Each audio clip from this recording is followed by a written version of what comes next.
Peace and blessings to all. Let's get in today's video. Today we're talking about why you are poor. Poverty. The only reason that anybody is poor is because they haven't realized, they haven't become aware of God within them and nature within them. Poverty is a mindset that implies that you are less than something. It's where you're accepting something less than what you deserve. Now, when we think of poverty, some of our minds may go to inner city neighborhoods, the hood. We may think about so-called third world countries, hungry children, but all of that is a media representation, and all of that is in a European worldview. When we began this series, the one thing that I emphasized, the one thing that I said would have changed my whole spiritual awakening is the adoption of the African worldview. Because when I look at the notion of poverty from the African worldview, I realize it to be a psychological thing. Poverty, in the way that we interact with the concept today, usually is centered around money. A dollar bill, for example, is just a representation of value. It isn't the dollar itself that has value. It is the collective agreement that we have all put on that dollar bill that gives it value. The only true resources that delineate true value and prosperity is the earth, like vegetation and land, fruit, vegetables, grains, animals. Those things exemplify actual economic power because those are things that you can actually live on. You can't live off of a dollar bill. You can buy the food with a dollar bill to live off of, but you can't live off the dollar bill itself. Right? So in a physical, practical sense, that is what real wealth is if we're looking at it from the African perspective. But the African perspective includes the practical, but it also includes the spiritual. So the spiritual wealth is the acknowledgement of the Most High within you. It is acknowledging the power of free will, the power to make the choice to do good, to make the choice to do better, to make the choice to strive for more. That is something that the human being has that no other living creature on the earth has. We have the intelligence, the creative intelligence to actually choose things, to actually choose how we want to interact with the world and what it is that we want to offer to the world. So when it comes to this notion of poverty, what it really is a removal from our natural way of thinking. Where did this removal process happen? We all know about enslavement. We all know about the abuse of the Native American. They were given this program, if you will, to see themselves as less than their master so that the master could receive the benefits of these people doing their work for them. The poverty mindset is rooted in a mindset of viewing yourself as someone's property. And the harsh reality is a lot of us are dealing with that, hardwired into the way that we even operate. Because even though I'm saying that it's just a psychological thing, doesn't mean it's any less difficult to overcome. Poverty should never be something that you hopelessly acquiesce to, because in doing that, you are denying yourself the God within and all of the abundance around you in nature. So to escape the poverty mindset, we must shift our worldview to the African worldview. We have to look at value and money differently, because if we don't, we'll continue to get swept up in the same systems and the same ways of thinking that we have been. But for those of us who are on the journey, right, we're on the path, we're doing the work, and we're desiring more. And you may be at a point to where you may have always been taught poverty or that mindset. To a certain extent, I grew up in that way. And when it came to the point to where I had an awareness of myself and God within me and the abundance around me in nature, it was a process of like breaking that down and unlearning that mindset and replacing it with something new. And it hasn't been an easy process. And, you know, if I'm being absolutely honest, it's still a process that I'm going through in this moment.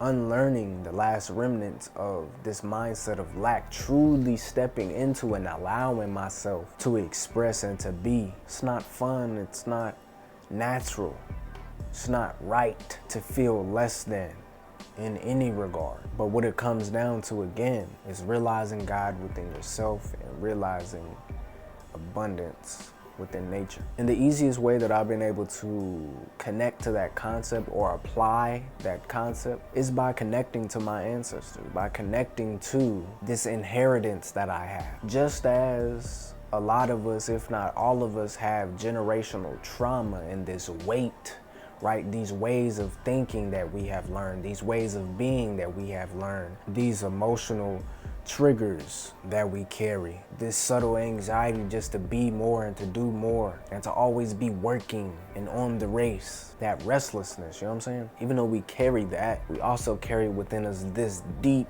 and ancient peace. Our ancestors who back in the day did have their own land, had the skills to where they were cultivating that land, being provided with an abundance for their families and for their community. Not to say that everything was peaches and cream, because like at the end of the day, at any time in humanity, it is still humanity. We are all still human, subject to ego, lower desires, right? And mistakes and whatnot. But for no reason should we be living in a constant state of inferiority and lack. We should be able to tap into ourselves and be compensated abundantly for the spirit that we carry, for the vision that we have within, for the knowing that if I stay on the path of righteousness, that someday it will come. You know, someday the promised land will come. It may not be for me, because for some of our ancestors, it didn't come for them. But if they would have lost hope, we wouldn't be here. And the reality is, I don't know what your situation is, just as you don't know what my situation is. So I cannot tell you exactly how you are to overcome the poverty mindset or this mindset of lack. The only thing that I know for a fact, though, is that it goes back to these two things. We have to connect with God in whichever way that works for you, and you have to connect with nature in whichever way that works for you, because these two things are your birthright.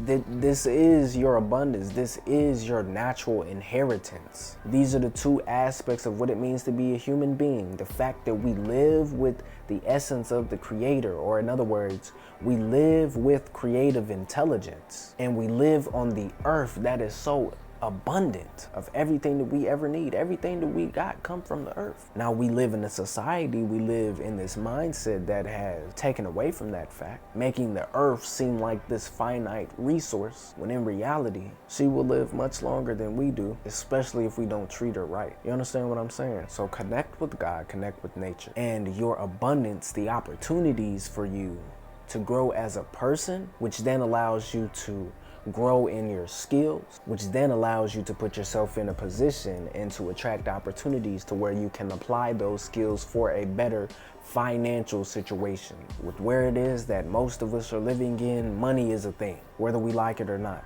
You know, whether we like capitalism or not, it's just a part of what it is that we're going through in this moment. Okay? I'm not talking about being broke or being in hard financial times. That's not what I'm talking about. Being broke and being poor are two different things. A broke person still has the opportunity to change their situation around. A poor person will never see themselves as worthy of a better situation. So if your current situation is something that you would consider to be broke, that's okay. You don't have to wait to become aware of God. You don't have to wait to become aware of nature. Those things are beyond money. That's what I'm saying is those are the foundational things, because then acknowledgement of those things will give you that spiritual stability. You'll be able to activate your creative intelligence in such a way to where, like I said, you can elevate yourself as a person, develop new skills, and then unlock new opportunities, new connections, to where now maybe you was broke last month, but this month, you know, you up $1,000. Next month, you found a play and you up another 3,000. Once we get out of the mindset of being poor, there are plenty of opportunities to make money. You know what I'm saying? And this is something that I'm engaging in at this moment. But I'm here to acknowledge the fact that breaking from the poverty mindset is not an easy thing to do. And I'm simply offering encouragement to those of you who feel that there is more, who still have hope, and I'm pointing you in the direction of God and nature. It is my belief that if you seek God in nature, the opportunities for you to improve your financial situation or just your ability to provide for yourself will enhance. And like I said, I don't know what your situation is, so I don't know how that's going to play out. I can't tell you that. But I believe that to be the truth. I know it to be the truth within my own life. And I trust that you will find that in yours. With that said, I'm wishing you the best. Keep your head up. You are much more than what society leads you to believe. And you deserve a lot better than what you've been telling yourself. With that said, asking that everybody give me a like, a subscribe, and share this video if you find it valuable. Give me a comment, let me know your thoughts. Everybody be easy, man. Everybody take some time to breathe, and we gonna get there. You know what I'm saying? Keep on keeping on and finish strong. Never lose hope. I say.